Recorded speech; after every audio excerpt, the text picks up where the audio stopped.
Sunday every month at my church, there would be a spotlighted missionary or missions trip, ever since I can remember.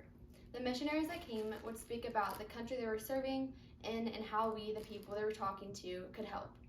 On those Sundays, I would lean in just a little closer, my hands clenching the bottom of the seat, and my heart beginning to beat with excitement, and my lips beginning to turn into a great smile.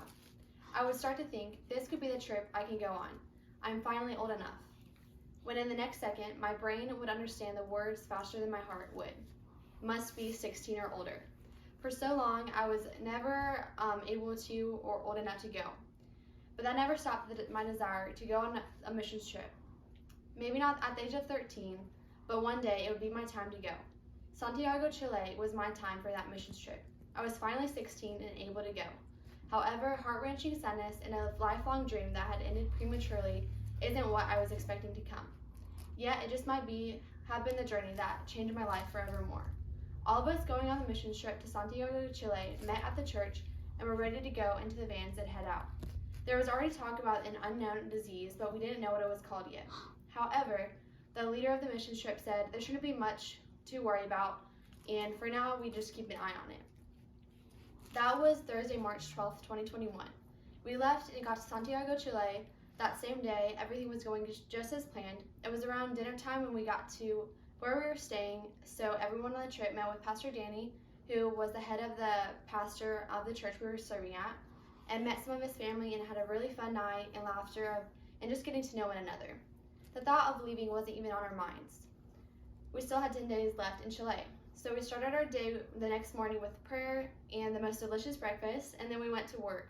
The church we were helping at only had one level, so it was really small, and that's why we're there. Part of the reason was to help build another level for kids to come and have a safe place to be fed spiritually, as well as with food. However,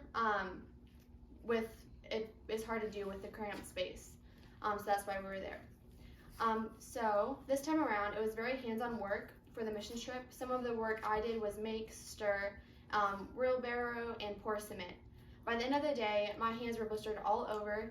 Most people's hands on the team were the same way. Yet, although physically exhausted, we could not wait for what God had done, had more in store for us for the rest of the trip. On Monday, it started out like Friday had. We prayed and did some of the devotionals, ate, and we went to work, to the work site, and started working. We took a break around 10 a.m. and that was when Pastor Danny, alongside him, the head person of our mission trip, came and told us everything that was going on. In a matter of seconds, it was going amazing. Everything changed. Dave told us that Chile was shutting down their borders and that we had a day to leave. After he told us this, everyone at the church work site met where Sunday services were, and we got in a circle and took communion, and we just worshiped one last time together. There were a lot of tears and sadness, but mostly a lot of gratitude for the ability to have been able to come to Chile and serve. For me, when I heard the news, I couldn't help but not start crying. I tried not making it noticeable, but it was hard to try and hold my tears in, especially when they are tears of a lifelong dream of serving and spending the love of Christ with people who don't have the same freedoms and capabilities as we do in America come to a very fast end. Yet the way we got together and worshipped, I will never forget those intimate memories. Although we were supposed to be flying out Sunday the 22nd, we instead left on Tuesday, March 17th. We were leaving at 6 p.m. that night, so we were very blessed to have a little more time just wandering the streets and looking at different shops before we had to leave. I will always have a special bond with all of my team members, one that they will truly know, because they know the heartbreak that we felt having to leave early. If we had missed the flight, we would have been stuck in Chile for months.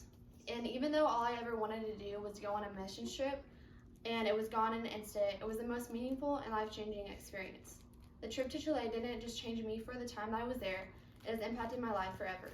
To praise God no matter the circumstances, it is known that when people go on mission trips, they feel as if they were given to more than they actually gave.